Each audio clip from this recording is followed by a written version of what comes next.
الحمد لله وكفى وسلام على عباده الذين اصطفى أما بعد. قال رب العزة والجلال: أعوذ بالله من الشيطان الرجيم، بسم الله الرحمن الرحيم. فبشر عبادي الذين يستمعون القول فيتبعون أحسنه أولئك الذين هداهم الله وأولئك هم أولو الألباب. صدق اللہ العظیم. بزرگان محترم، عزیزوں، دوستوں اور ساتھیوں، آج کی اس آخری نشست کا موضوع یہ تھا کہ نئی نسل کو اسلام سے واقف کرانے اور اسلامی تعلیم کو ان تک پہنچانے کے سلسلے میں مدارس اسلامیہ کیا مطلوبہ کردار ہے. اس موضوع پر اس نشست میں گفتگو ہونی تھی اور الحمدللہ جو گفتگویں آج کی اس نشست میں ہوئیں کسی نہ کسی پہلو سے ان کا تعلق اس موضوع سے رہا. کسی نے راست اس موضوع پر گفتگو کی اور کسی نے اس کے کسی ضمنی موضوع کو پیش نظر رکھا اور اس پر گفتگو فرمائی. ایک آدمی جب کسی سپر مارکیٹ میں جاتا ہے اور اس کے ذہن میں مختلف قسم کی ضروریات ہوتی ہیں تو وہ سپر مارکیٹ کے مختلف سیکشنز میں پہنچتا ہے اور اپنی اپنی ضرورت کی چیزیں پسند کرتا ہے، منتخب کرتا ہے اور ایک جگہ ان کو جمع کرتا ہے، ان کی خریداری کا فیصلہ کرتا ہے. جس طرح یہ عمل مادی زندگی میں ہم اختیار کرتے ہیں، مختلف چیزوں کو لینے کے لیے بازار جاتے ہیں اور جس بازار میں ساری چیزیں مہیا ہوتی ہیں وہاں پر ہم اپنی ضروریات کو پورا کرنے کے لیے مارکیٹ کے مختلف پہلوؤں کو دیکھتے ہیں اور اس وقت یہ موضوع نہیں زیر بحث ہوتا کہ جس چیز کو ہم لے رہے ہیں یہ کس ملک کی بنی ہوئی ہے، کس کمپنی نے بنائی ہے.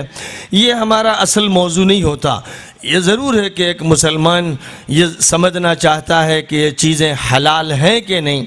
حرام کے قریب اسے نہیں پھٹکنا ہے. لیکن اگر حلال مارکیٹ ہے تو وہ اپنی ضرورت کو چاہتا ہے، اپنی پسند کو پیش نظر رکھتا ہے اور چیزوں کا انتخاب کرتا ہے. ہم میں سے جس کے گھر میں آپ جائیں گے تو آپ کو اس گھر کا صوفہ سیٹ، گھر کی مسہری، گھر کے گدے، گھر کی چادریں، گھر کے ساز و سامان مختلف کمپنیوں کے، مختلف ملکوں کے نظر آئیں گے. اپنے گھر کو سجانے کے لیے جو انتظام کیا جاتا ہے، جو اہتمام کیا جاتا ہے، مدارس اسلامیہ کو، تعلیم گاہوں کو، دینی مراکز کو اس طرح سوچنا چاہیے کہ دنیا کی اس مارکیٹ میں جس کا تعلق تعلیم گاہوں سے ہے، اداروں سے ہے، مراکز سے ہے، ہمیں دیکھنا چاہیے کہ ہماری پسند کی کون سی چیز ہے، کس چیز کو ہم اختیار کر سکتے ہیں، اپنے لیے منتخب کر سکتے ہیں. اس نگاہ سے دیکھنا چاہیے اور اس کے بعد جو چیز بھی ہمارے کام آنے والی ہو اسے اختیار کرنا چاہیے. یہ نہیں ہونا چاہیے کہ ہم ضرورتیں رکھتے ہیں اور ہمیں کچھ چیزیں خریدنی ہیں اور مارکیٹ میں ٹہل کر چلے آئے، تفریحی وقت گزارا اور واپس آ گئے. ایسا آدمی بڑا نادان ہوتا ہے، وقت اپنا ضائع کرتا ہے اور اس کی ضرورتیں لٹکی رہتی ہیں، کبھی پوری نہیں ہوتی. بسا اوقات یہ بات دیکھنے میں آتی ہے کہ بڑے اچھے سیمینار ہوتے ہیں، کانفرنسیں منعقد کی جاتی ہیں، مختلف موضوعات پر مذاکرے ہوتے ہیں اور بڑی اچھی کام کی باتیں لوگوں کے سامنے آتی ہیں اور لوگ نہ اس کا اہتمام کرتے ہیں کہ اپنے ذہن میں محفوظ کر لیں اور نہ اس کا کرتے ہیں کہ کاپی پہ نوٹ کر لیں اور خاص طور پر اس کا اہتمام تو کرتے ہی نہیں کہ اپنے مکتب میں یا اپنے اسکول میں اس کو نافذ کریں. اگر عمل اس طرح اختیار کیا جائے کہ جو چیز بھی ہمارے کام کی ہے اسے ہم منتخب کریں، اگر ہمارے ماتحت کوئی مکتب، مدرسہ، اسکول ہے تو اس میں اس کو اپنا لیں اور اگر کسی دوسرے تک ہم کسی مفید بات کو پہنچا سکتے ہیں تو پہنچائیں. یہ طریقہ کار اختیار کر لیا جائے تو بہت تیزی سے تبدیلی آئے گی اور یہ مسئلہ کہ نئی نسل کو اسلام سے کیسے روشناس کرایا جائے، اسلامی تعلیمات کو کیسے عام کیا جائے، کوئی مسلمان محروم نہ رہنے پائے، یہ مسئلہ حل ہو جائے گا اور بہت اچھی طرح حل ہوگا۔ ہمارے پاس اس کے لیے طرح طرح کے حل موجود ہیں۔ امریکہ سے آسٹریلیا تک آپ ملکوں کا سفر کیجئے، تنظیموں کا جائزہ لیجئے، اداروں کو دیکھیے جو تجربے کیے گئے ہیں تعلیمی اعتبار سے، دعوتی میدان میں اور میڈیا کے میدان میں جو بھی تجربے کیے گئے ہیں۔ ہمارا کام بس یہ ہے کہ یہ دیکھیں کون سا تجربہ اسلام سے متصادم نہیں ہے، قرآن کے کسی حکم یا حدیث کے کسی حکم کے خلاف نہیں ہے۔ اگر کوئی ایسا تجربہ ہے تو ہمیں اختیار کرنا چاہیے۔ نبی اکرم صلی اللہ علیہ وسلم نے مسلمانوں کو یہ ہدایت فرمائی تھی، الحکمت ضالۃ المؤمن انا وجدہا فہو احق بہا۔ دانشمندی کی بات، حکمت کی بات، عقل مندی کی بات، سلیقہ مندی کی بات، کوئی اچھی بات مسلمان کا گم شدہ مال ہے، جہاں اسے ملے اسے لے لینا چاہیے۔ یہ وہ فکر تھی جس نے مسلمانوں کو جب متحرک کیا، مکے سے وہ مدینہ پہنچے، مدینے سے پھر جزیرۃ العرب کے شمال، جنوب، مشرق و مغرب میں پھیلے، تو مسلمانوں نے ہمیشہ دماغ کو کھلا رکھا اور مفید سے مفید چیزوں کے استعمال کے لیے اپنے کو تیار پایا، اور اس حکیمانہ نبی پاک علیہ السلام کے فرمان کو پیش نظر رکھتے ہوئے کسی بھی مسئلے کے لیے جس چیز کو بھی ضروری سمجھا اختیار کیا۔ جنگ کا مسئلہ ہو تو اکتفا تلوار پر، نیزوں پر، بھالوں پر نہیں کیا گیا، بلکہ منجنیق کو اختیار کیا گیا، دبابہ کو اختیار کیا گیا۔ یمن کے شمال میں منجنیقیں اور دبابے تیار کیے جاتے تھے، منجنیق توپ کی جگہ پر اور دبابہ ٹینک کی جگہ پر۔ یہ اس وقت کے لیٹسٹ ہتھیار تھے۔ نبی صلی اللہ علیہ وسلم نے ان کا استعمال فرمایا۔ وہ مشرکوں کے ہاتھوں بنائے ہوئے تھے یا مسلمانوں کے ہاتھوں؟ ظاہر ہے کہ مشرکوں نے بنایا تھا، مسلمانوں نے ابھی اس ٹیکنالوجی کو سیکھا نہیں تھا، لیکن آپ نے اس ٹیکنالوجی کا استعمال کیا اور جنگ خیبر میں آپ کو منجنیقیں اور دبابے ملے تو آپ نے ان کو اپنے پاس لیا، اپنے قبضے میں، اور جب طائف کے قلعے کے خلاف کارروائی ہوئی تو پھر منجنیق کا استعمال کیا گیا، دبابے کا استعمال کیا گیا۔ اسی طرح جس وقت مسئلہ آیا جنگ احزاب کا اور مشورہ صحابہ کرام سے حضور پاک علیہ السلام نے فرمایا تو حضرت سلمان فارسی نے ایک پرشین حکمت عملی کا تذکرہ کیا۔ اس وقت تک جزیرۃ العرب میں جنگی حکمت عملی کے طور پر اسے اختیار نہیں کیا گیا تھا، اور وہ یہ کہ خندق کھود کر حفاظت کی جائے اپنے علاقے کی۔ حضرت سلمان فارسی نے خندق کے کھودنے کا مشورہ دیا کہ شمالی علاقہ مدینہ منورہ کا ایسا آسان علاقہ ہے اور بالکل ہموار ہے کہ فوج تیزی کے ساتھ کارروائی کر سکتی ہے۔ اس کے مشرق میں اور مغرب میں بڑی سنگلاخ زمینیں ہیں، وہاں سے فوجی کارروائی نہیں ہو سکتی، اور جنوب میں بڑے گھنے کھجور کے باغات ہیں، وہاں سے بھی تیزی کے ساتھ کوئی کارروائی نہیں ہو سکتی، لیکن شمالی علاقہ کھلا ہوا ہے، اگر اس علاقے میں ایک خندق کھود دی جائے تو دشمن تیزی کے ساتھ حملہ آور نہیں ہو سکے گا۔ تو حضور صلی اللہ علیہ وسلم نے یہ نہیں فرمایا کہ یہ تو پرشین حکمت عملی ہے، پارسیوں نے اس پر عمل کیا، ہم مسلمانوں کو اس کو اختیار نہیں کرنا چاہیے۔ آپ نے حضرت سلمان کے مشورے کو قبول فرمایا اور صحابہ کرام کو حکم دیا گیا، اور خود آپ بھی شریک ہو گئے کہ خندق کھودی جائے۔ اور تقریباً 3 میل لمبی خندق، 10 فٹ چوڑی اور 10 فٹ گہری خندق کھودنے کا عمل 3000 صحابہ نے شروع کیا، اور حضور صلی اللہ علیہ وسلم ان کی رہنمائی کرتے رہے۔ یہ ایک مسئلہ نہیں ہے، بلکہ جتنے بھی زندگی کے مسائل ہیں ان تمام مسائل میں یہ بات سامنے آتی ہے کہ الحکمت ضالۃ المؤمن پر سب سے پہلے نبی نے عمل کیا، پھر اس کے بعد ابو بکر صدیق، عمر فاروق، عثمان ابن عفان، علی ابن ابی طالب نے خلافت راشدہ کے دور میں اس سے پورا فائدہ اٹھایا۔ مسئلہ جنگ کا درپیش ہو یا کوئی تمدنی مسئلہ سامنے آ رہا ہو یا کوئی سیاسی تدبیر اور حکمت عملی کا موضوع ہو، ہمیشہ یہ بات رہی کہ کوئی بھی اگر حکیمانہ بات ہے اسلام سے اس کا کوئی ٹکراؤ نہیں ہے ہمارے عقائد سے، ہمارے بنیادی افکار سے، تو ہمیں اسے اختیار کرنا چاہیے۔ اور بات یہاں تک بڑھتی چلی گئی کہ جب یونانیوں کے فلسفے سے مسلمان متعارف ہوئے تو بغداد میں ایک بیت الحکمت کا قیام عمل میں لایا گیا اور یونانی فلسفی کو منتقل کیا گیا عربی زبان میں، جس کے نتیجے میں مسلمانوں کا تعارف سائنسی مضامین سے ہوا، طب سے ہوا، طبعیات سے ہوا، فلکیات سے ہوا، معدنیات سے ہوا، ریاضیات سے ہوا۔ ساتھ ہی ساتھ ایک نقصان یہ ہو گیا کہ جو بحثیں میں تھی ان کے بھی ترجمے ہو گئے، جس سے افکار کو نقصان پہنچا اور شکوک و شبہات کے اسباب بھی پیدا ہوئے جن پر روک لگنی چاہیے تھی۔ اور بہرحال جب ایسی صورتحال پیش آ ہی گئی تو پھر ایسے متکلمین اسلام سامنے آئے، ایسے ماہرین فکر کا تجزیہ کرنے والے اور اسی فکر کی اصطلاح اور زبان میں اس کا جواب دینے والے افراد، ابو الحسن اشعری، ابو منصور ماتوریدی اور ان سے پہلے اور ان سے بعد کے ایسے حضرات سامنے آئے جنہوں نے یونانی فکر کا تجزیہ کیا، یونانی فکر کی کمزوریوں کو سامنے لا کر مسلمانوں کو متعارف کرایا اور قرآن پاک اور حدیث نبوی کے ذریعے ایک ایسا علم کلام تیار کیا جو ہر دخیل فکر کا مقابلہ کر سکے۔ پوری تاریخ ہماری ان مثالوں سے بھری ہوئی ہے اور ہندوستان میں جن اکابر کا ہم حوالہ دیتے ہیں، ہمارے اکابر نے ہمیشہ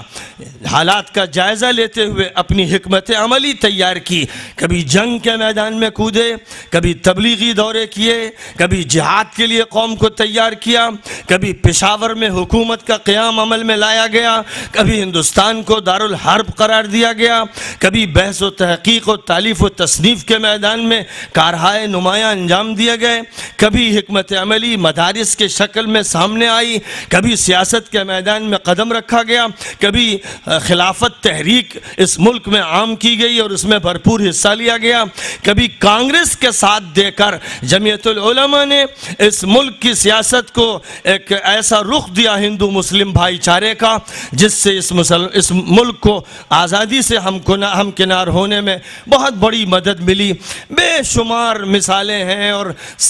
کتابیں بھری پڑی ہوئی ہیں، یہاں مجھے ان سب چیزوں کا جائزہ نہیں لینا ہے، لیکن اس میں کوئی شک و شبہ نہیں ہے کہ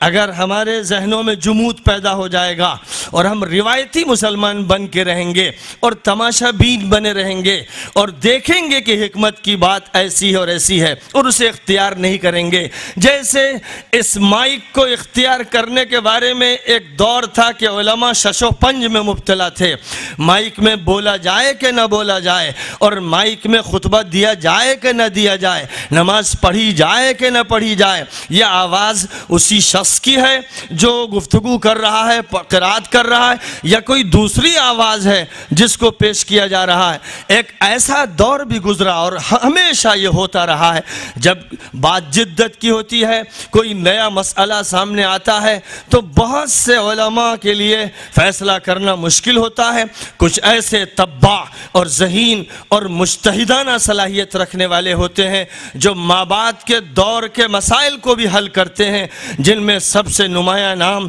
پہلے دور میں حضرت امام ابو حنیفہ رحمہ اللہ کا ہے، جن کا حال یہ تھا کہ کل کیا پیش آئے گا، ایک صدی بعد کیا پیش آئے گا، کون سا مسئلہ ہوگا، اس کا جواب کیا ہونا چاہیے، اس کو وہ اپنے ہی دور میں اپنی فقہی کمیٹی میں پیش کر کے اس کا جواب پیش کرتے تھے۔ اور چونکہ ان کے ہاں سوالات عام طور پر اس طرح بھی ہوتے تھے، ارائیت لو کان کذا،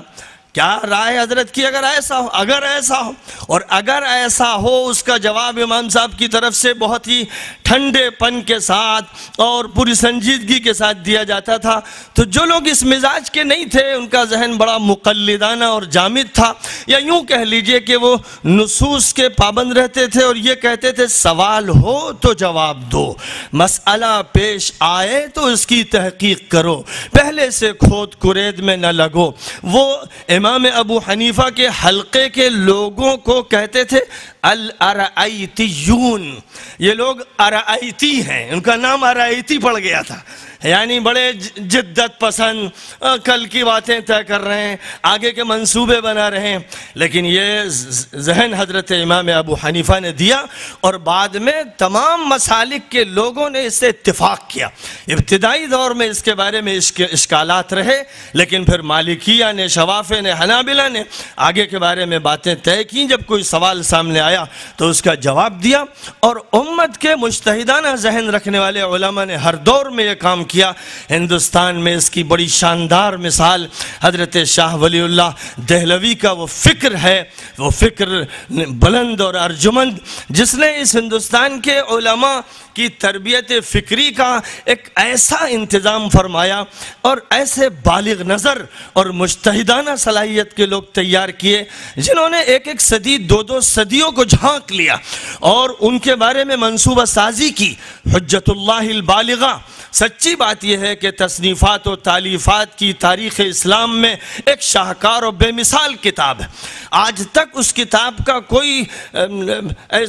مقابلہ کرنے والی کتاب پیش نہیں کی جا سکی ہے۔ اس سے بہتر ہوں گی اور اس سے زیادہ وسیع کتابیں ہوں گی، امام غزالی کی کتابیں، ابن تیمیہ کی کتابیں، ابن قیم کی کتابیں، عز الدین ابن عبد السلام کی کتابیں، سر آنکھوں پر، لیکن شاہ ولی اللہ دہلوی نے پورے اسلامی نظام کو جس جامعیت کے ساتھ عالم بالا سے لے کر عالم اسفل تک اور فرشتوں اور روحانیات سے لے کر ایک عام انسان تک جس طرح مکمل، مرتب،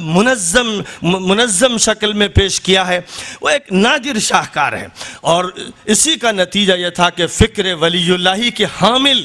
جو حضرات فکر ولی اللہ کے حامل تھے، شاہ عبدالعزیز ظاہرے کے ان کے فرزند ارجمند تھے، اور سب سے زیادہ یہ مقام اور مرتبہ ان کو زیب دیتا تھا۔ اور اس کے بعد ان کے شاگردوں میں وہ لوگ جنہوں نے فکر ولی اللہ کو سمجھا، ان میں سب سے زیادہ نمایاں شخصیت حضرت مولانا اسماعیل شہید رحمۃ اللہ علیہ کی ہے، جو دوسرے ولی اللہ کہلاتے تھے۔ اور اگر وہ مجاہدانہ تحریک میں حصہ نہ لیتے اور صرف تصنیف و تالیف میں لگے ہوتے تو اپنے دور کی نئی حجت اللہ پیش کر دیتے۔ انہوں نے عبقات کتاب لکھی جس نے عقلوں کو جھنجھوڑ کے رکھ دیا اور ایسے گہرے مسائل پیش کیے کہ علماء کے لیے بھی ان کی گتھیاں سلجھانا آسان نہیں ہے۔ تو بہرحال حضرت شاہ اسماعیل شہید، اور حضرت شاہ اسماعیل شہید جو ولی اللہ کے پوتے تھے اور کہنا چاہیے کہ مجتہدانہ صلاحیت کے حامل تھے، ان کا حال یہ تھا کہ حضرت سید احمد شہید کی امارت اور امامت اور ولایت کی رکاب تھامے رہتے تھے۔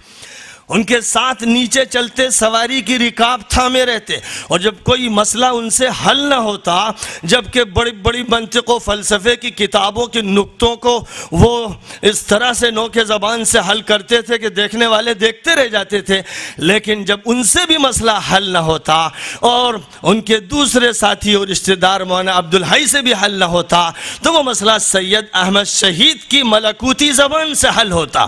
الہامی علوم سے حل ہوتا۔ اور یہ وہ علوم تھے جن کو پھر منتقل کیا گیا اس حلقے میں، جس میں ایک نام نامی مولانا قاسم نانوتوی کا ہے۔ ان کو بھی فکر ولی اللہ کے وہ رشحات ملے جن سے انہوں نے فکر اسلامی کے نکات حل کیے، اور یہی وہ افکار تھے جن کے حامل مولانا محمد علی مونگیری بنے، جنہوں نے یہ چاہا تھا، تحریک ندوۃ العلماء کے ذریعے یہ چاہا تھا کہ وقت کو پھر سے دوبارہ سعد ابن ابی وقاص، عمرو ابن العاص، خالد ابن الولید جیسے حضرات صاحب دماغ اور اصحاب فتوحات ملیں۔ ملت کو اس وقت ضرورت تھی ان لوگوں کی جن کی آنکھیں خیرہ نہ ہوں، جو انگریزوں سے مروب نہ ہوں، جو ان کے علوم سے احساس کمتری کے شکار نہ ہوں، اور جو ان پر یلغار کریں۔ یاد رکھیے کہ دفاعی پوزیشن کمزور ہوتی ہے، اقدامی پوزیشن میں طاقت ہے۔ حضور پاک علیہ السلام نے اقدامی پوزیشن ہمیشہ اختیار فرمائی۔ مکہ مکرمہ میں جاہلیت کو چیلنج دیا، کافروں، مشرکوں، دہریوں، ملحدوں کو چیلنج کیا، اور مدینہ منورہ میں تشریف لائے یہودیوں کو چیلنج کیا، عیسائی وفد آیا تو اس کو چیلنج کیا، دنیا کی پوری آبادی کے سامنے چیلنج پیش کیا۔ کچھ لوگ وہ ہوتے ہیں جو چیلنج کا سامنا کرتے ہیں، پریشان ہوتے ہیں کہ اس کا جواب کیسے دیا جائے۔ اسلام اس لیے نہیں آیا کہ وہ چیلنجوں سے ڈرے اور چیلنجوں کے جواب کے لیے فکر مند ہو، بلکہ اسلام خود ایک چیلنج ہے، ایک طاقت ہے، وہ ایک اقدام ہے، وہ ایک ایسا عمل ہے کہ دوسروں کو مجبور کر دیتا ہے کہ وہ اس کے چیلنج کے بارے میں فکر مند ہوں، وہ سوچیں، وہ ڈپوٹیشن لائیں، وہ وفد لا کر بات کریں کہ کیا چاہتے ہیں جناب، آپ جو چاہتے ہیں فرمائیے، ہم آپ کی چاہت پوری کر دیں، لیکن یہ چیلنجنگ پاور اختیار نہ کیجئے، آپ انقلابی شخصیت بننے کی کوشش نہ کیجئے۔ مکہ مکرمہ میں نبی پاک علیہ السلام سے بار بار کافروں کے وفدوں نے آ کر یہ کہا، اور آپ نے جواب میں قرآن کی زبان میں اور کبھی اپنی زبان میں یہ کہہ دیا کہ مجھے اس کی فکر نہیں، قُلْ يَا أَيُّهَا الْكَافِرُونَ لَا أَعْبُدُ مَا تَعْبُدُونَ۔ اور دوسری طرف یہ فرمایا کہ خدا کی قسم میرے دائیں ہاتھ میں سورج لا کر یہ رکھ دیں اور بائیں ہاتھ میں چاند لا کر رکھ دیں تو میں اپنے اس فکر کو، اس عقیدے کو، اس مشن کو، اس چیلنج کو، اس دعوت کو چھوڑنے والا نہیں، میں اسی میں لگا رہوں گا۔ اور یہ فکر کریں، اپنے گھروں کو بچائیں، میری فکر سے اگر بچانا چاہتے ہیں تو بچا کے دیکھ لیں، ورنہ یہ فکر غالب آ کر رہے گا۔ کلمۃ تقولونہا تملکون بها العرب والعجم، یہ وہ دعوت ہے لا الہ الا اللہ کی، یہ وہ توحیدی نظام ہے جسے غالب آنا ہے، اسے غالب آنے کے لیے پیدا کیا گیا ہے، اور عرب و عجم کی ملکیت اور مالکیت اور ملوکیت اور حکومت کے اس کے اندر وعدے چھپے ہوئے ہیں۔ مسلمان کو ہر دور کا سامنا اسی نفسیات کے ساتھ کرنا چاہیے، عقیدے کی اسی طاقت کے ساتھ کرنا چاہیے، مستعلیانہ ذہنیت کے ساتھ کرنا چاہیے، نہ کہ متکبرانہ ذہنیت کے ساتھ۔ تکبر ایک الگ چیز ہے اور اسلام کا استعلاء، بالادستی اور سربلندی ایک الگ چیز ہے۔ اللہ نے فرمایا وَأَنْتُمُ الْأَعْلَوْنَ إِن كُنْتُم مُؤْمِنِينَ، تم سربلند ہو اگر مسلمان ہو، اگر ہو تو، اگر تم مومن ہو، اگر تم مسلمان ہو تو تم بالادست ہو، قلت میں بھی، کثرت میں بھی، اور شکست میں بھی اور فتح میں بھی، ہر حالت میں بالادستی تمہارے لیے لکھی گئی ہے۔ کلمۃ اللہ ہی العلیٰ کا فیصلہ ہے، کلمۃ الذین کفروا کے لیے سفلی ہونے کا فیصلہ ہے۔ اس لیے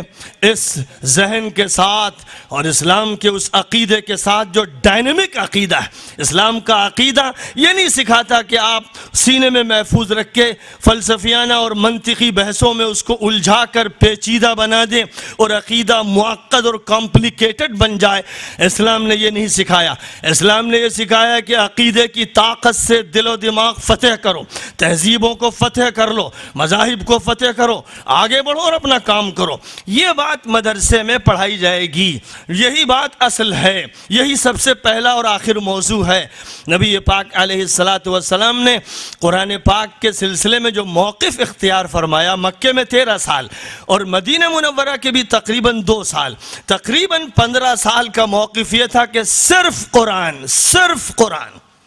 قرآن اوڑھنا بچھونا، قرآن ہی ہمارے لیے رفتار و گفتار، قرآن ہماری شخصیت سازی کا ذریعہ۔ یہاں تک کہ ابو سعید خدری رضی اللہ تعالی عنہ کی روایت میں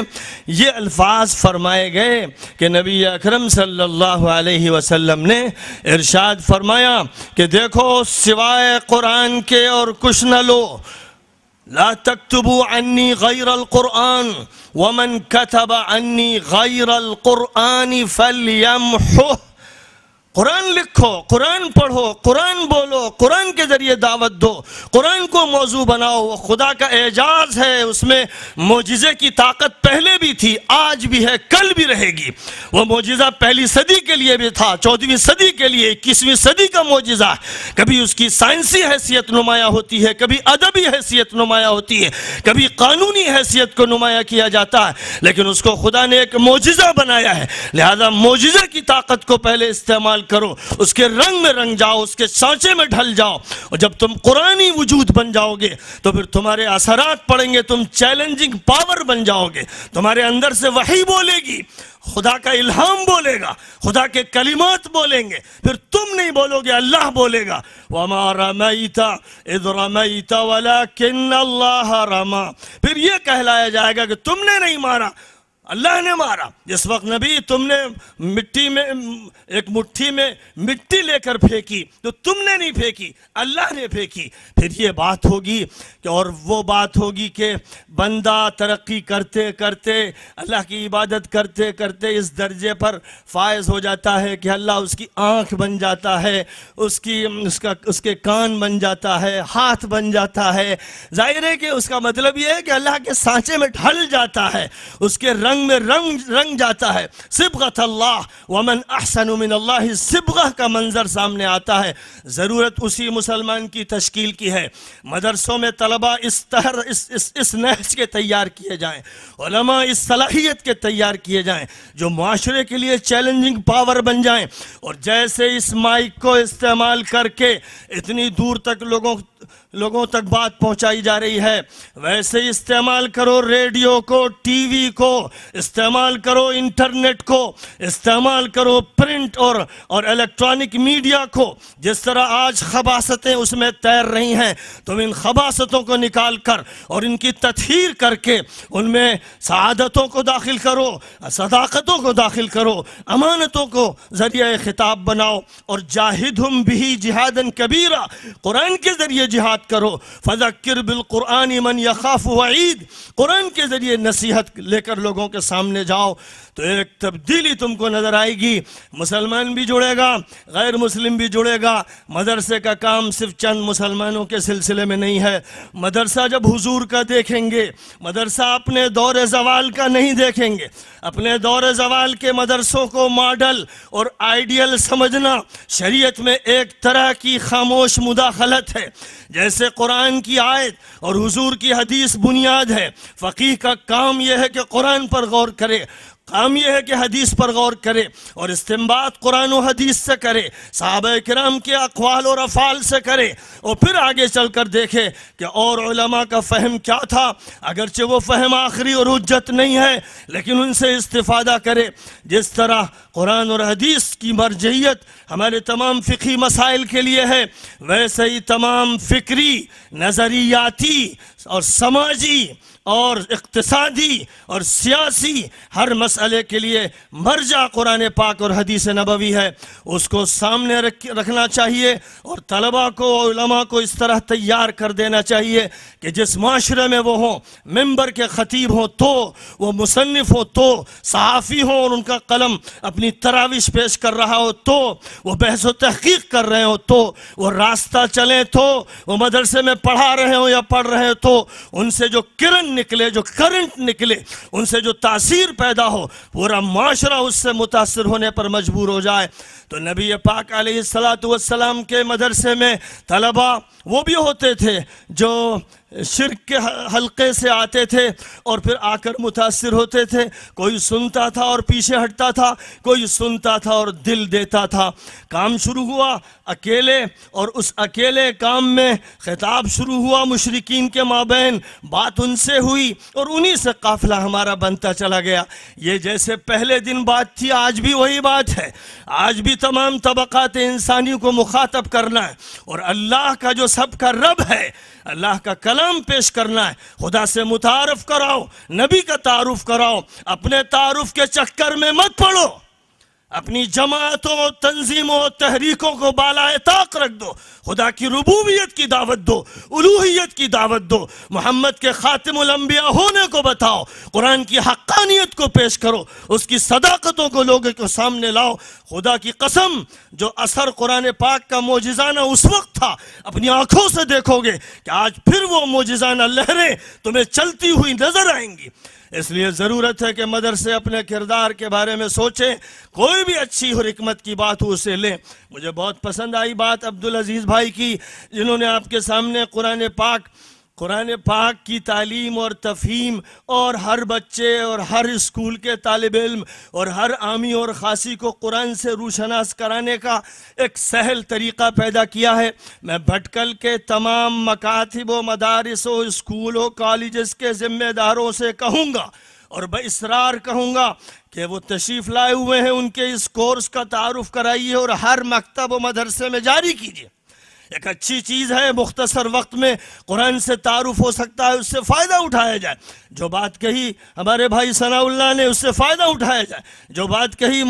قاضی شہر بھوپال نے، اس سے فائدہ اٹھایا جائے۔ جو بھی بات اچھی ہو، جو اس سے فائدہ اٹھائے، اسے اسکیم کے طور پر لے لے، اس کا پروجیکٹ بنائے اور پھر اس کو نافذ کرے۔ ان کو اللہ خوشخبری دے رہا ہے۔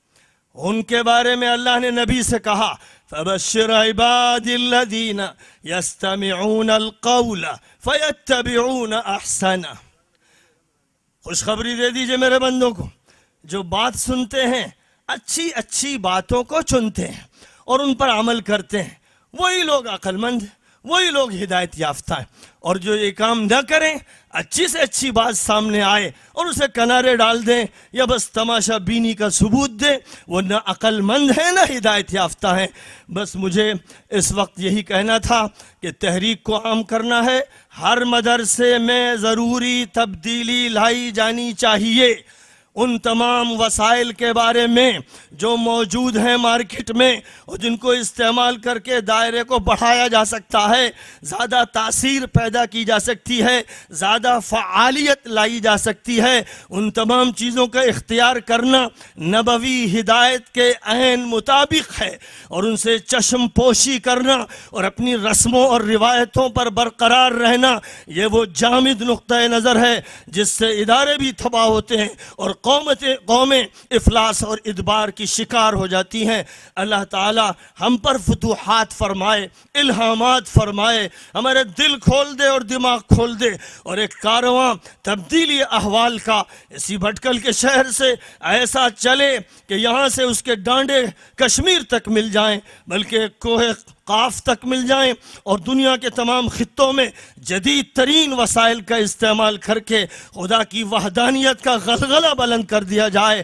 وحدت انسانیت کا پیغام دیا جائے، نبی کا تعارف کرایا جائے، شریعت حقہ کو پیش کیا جائے، پارلیمنٹ کے ایوانوں میں بتایا جائے کہ تمہارے قانون پھیکے ہیں اور تمہارے قانون جرائم پر قابو پانے میں ناکام ہیں، اور قرآن نے جرائم پر قابو پا کر دکھایا، دوبارہ اسے نافذ کرو قوت کے ساتھ۔ جیسے پیغمبر بولتے تھے ویسے بولنے کی ضرورت ہے۔